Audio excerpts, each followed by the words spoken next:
Welcome to Scrapple TV.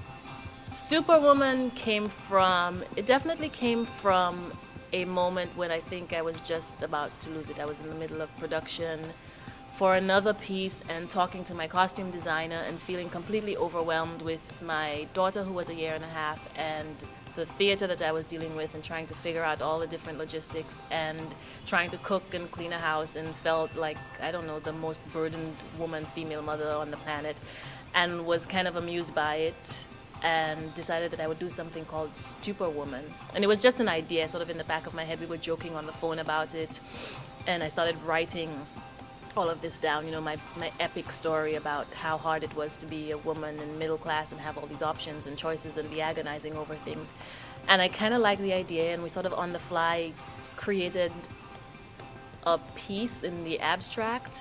And then I had this opportunity come up at the Wilma, and I thought, well, I'll just make it, because it would make me happy to make it and say it. So I did.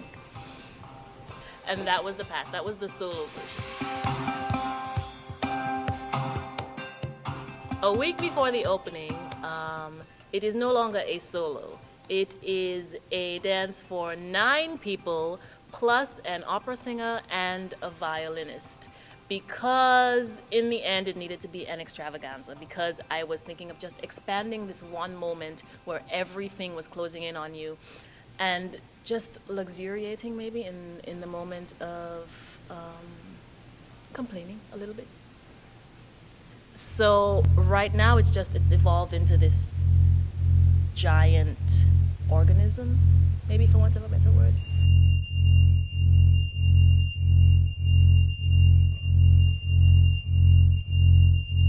A fabulous group of dancers. I have 3 of them have been working with me consistently, 2 of them for 2 years, 1 of them for 5 years. So they know me well, they know my material well, they know kind of what I'm looking for.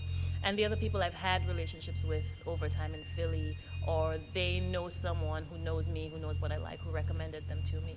And they've been phenomenal. We work really hard in the studio.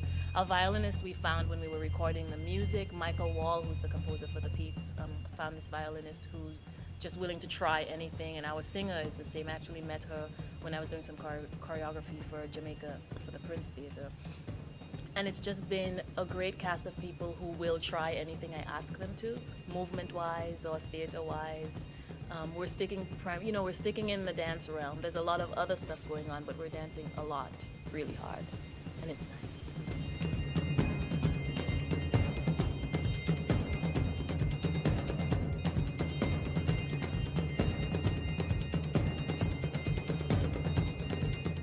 In the end, I think what I want is an experience of this one moment that I'm trying to capture, this one moment that we've expanded, of having everything be overwhelming and funny and serious and epic and ridiculous, and just keeping that experience, having that experience be visceral and having it be surround you. I'm looking forward to the premiere. We've worked really hard on this piece, and it's coming together. I like what we're doing, and it's hard to say that about a piece, especially when it's the premiere. You've never put it on before. But I like what it's doing, and I'm excited to see what happens when we're on stage and when there are people that we